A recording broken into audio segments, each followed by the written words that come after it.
Fala turma, beleza?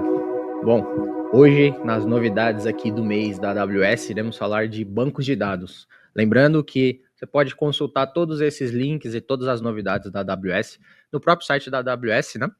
aws.amazon.com/new, beleza? Vamos compartilhar a tela aqui, vamos falar um pouquinho sobre bancos de dados. A ideia é a gente falar aqui sobre database, RDS, DMS para a parte de migração, Elastic Cache, e também vou trazer uma novidade sobre mainframe, né? Não é tão utilizado assim, mas para quem utiliza, vai ser uma novidade bastante importante.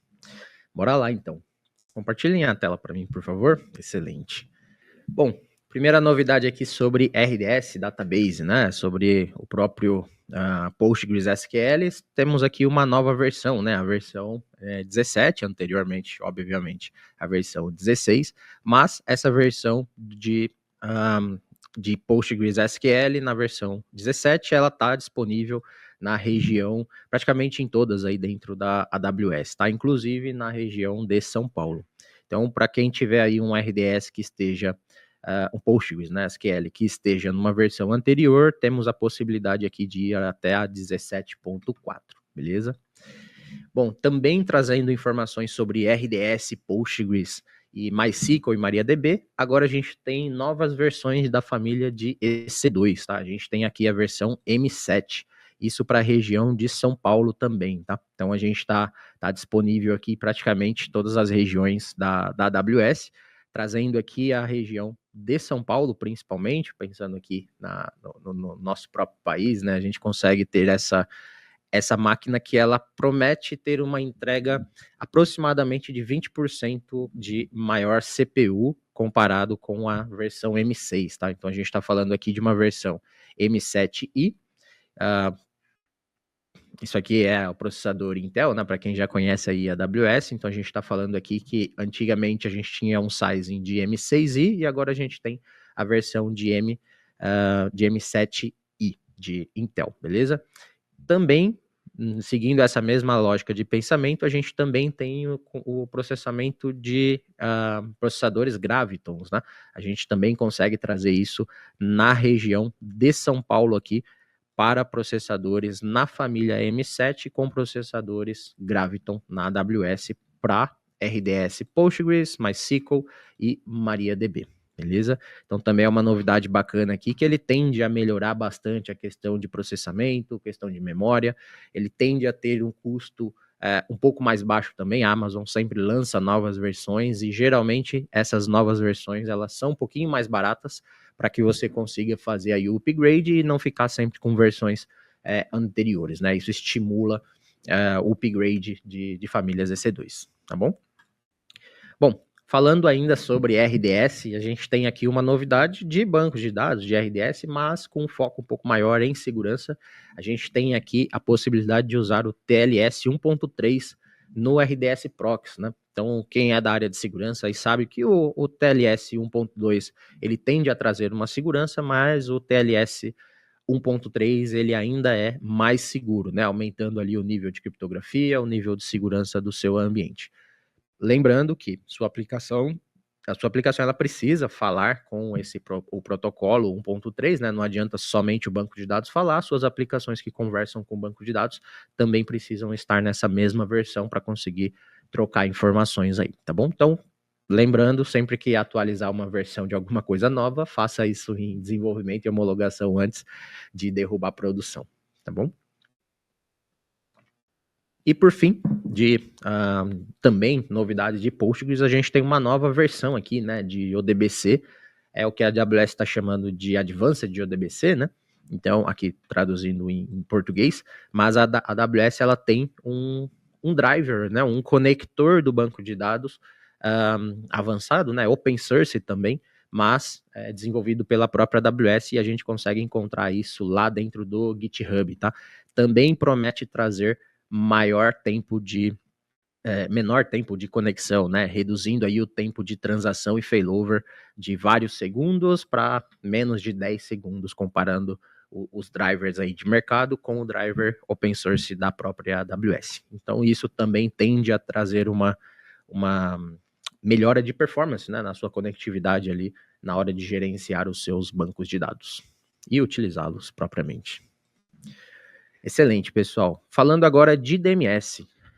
DMS, para quem já conhece aí, né, o DMS é o Database Migration Services, só que é o DMS Serverless. O que é o DMS Serverless, né, pessoal? É uma forma de você ter ali a ferramenta de migração de database, né, de banco de dados, só que de uma forma serverless, né? Você não precisa ter ali uma EC2, uma instância para fazer ali a utilização do serviço. A ideia do serverless é você utilizar conforme a demanda propriamente, né? E não subir um servidor e você conseguir utilizar o serviço, tá? Então, pensando no DMS Serverless, a novidade aqui é que agora a gente consegue ter um dimensionamento automático no armazenamento, né? Anteriormente, para o DMS, você tinha que especificar qual que era o seu storage que você iria utilizar. Então, se você especificava ali acima de 20 GB, se não me engano, você tinha que especificar no começo da migração, você ter um tamanho desse storage. Agora você consegue especificar um tamanho e ele escalonando conforme a demanda. A problemática de setar o número diretamente é porque você, se tivesse problema de espaço, se você provisionar um espaço menor do que a realidade, provavelmente essa migração ela iria falhar, né? Essa replicação desses dados tenderia a ter uma falha, tá? Então agora com o escalonamento automático a gente consegue ter isso de uma forma mais dinâmica, né? Você vai conseguir utilizar ali o próprio DMS colocando um número mínimo e ele vai escalonando tanto para cima quanto para baixo o valor que você for precisar, tá bom? Bom, sobre mainframe agora, pessoal, acho que poucas pessoas aí conhecem DB2, né? Mas quem conhece, conhece bastante, imagino eu. Então, eu não me arrisco a mexer em mainframe. Mainframe é uma tecnologia bastante antiga, né? Bastante não ultrapassada, mas é uma tecnologia que acaba não sendo tanto utilizada hoje em dia, porém a Amazon não esquece desses workloads também, né? Então a gente tem aqui atualmente a gente já tem o DMS para DB2, para você fazer a conversão dos esquemas ali do seu banco de dados DB2, do seu mainframe, porém para DB2 LUW, né, que seria aquela siglazinha de Linux, Unix e Windows. Então, quando o seu DB2 estiver em Windows, Unix ou Windows, o DMS ele já conseguia fazer essa conversão. E aqui eu trouxe, apesar dessa novidade ser do mês de março, eu também trouxe algo que é bastante importante, né? Trazer essa visão de que existe também o próprio DMS, né? Para você utilizar ali com o DB2 for ZOS, que seria o próprio mainframe. Então a gente consegue levar agora, lógico, tudo isso precisa ser testado, validado e ver como que está funcionando lá o seu ambiente, mas é possível a gente utilizar uma ferramenta para mainframe e levar para um RDS para DB2, que também é outro mainframe dentro da AWS, tá? É algo que é um pouco mais raro de se ver hoje em dia, mas se alguém precisar, e eu tenho certeza que alguém deve precisar dessa solução, a AWS está entregando isso para a gente consegue modernizar até os nossos mais antigos workloads e ambientes por aí, tá bom? Excelente, turma. Avançando aqui, então. Elasticache, né? Bom, referente a Elasticache for Memcached, a gente tem aqui a possibilidade agora de ter um autoscaling, né?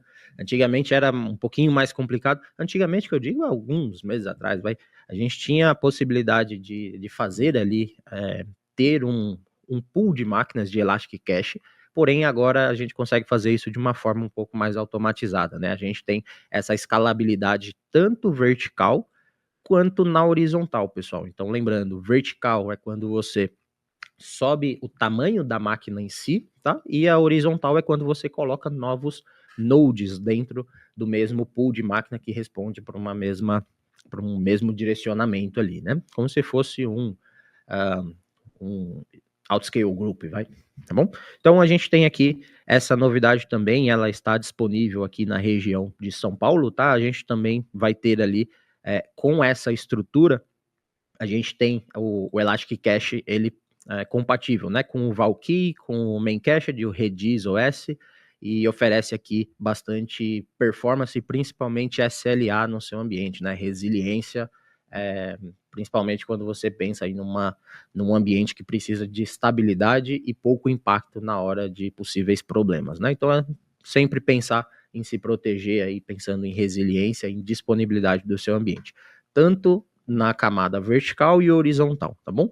Então, pensando aqui nesse serviço de Elastic Cache, agora a gente está praticamente 100% coberto aí na questão de auto-scaling. A gente consegue deixar isso provisionado com targets, tá? Então a gente consegue provisionar a métrica de qual que vai ser o target, se vai ser memória utilizada, se vai ser número de conexões e por aí vai, tá? A gente consegue padronizar isso e ele sempre vai pegar métricas do CloudWatch, tá? Para determinar aqui se ele vai aumentar ou diminuir a escalabilidade. A escalabilidade, lembrando, sempre ele vai ser tanto para cima quanto para baixo. Então é sempre importante você pensar também quando é que você vai diminuir o seu ambiente para você ter um menor custo, tá? Boa.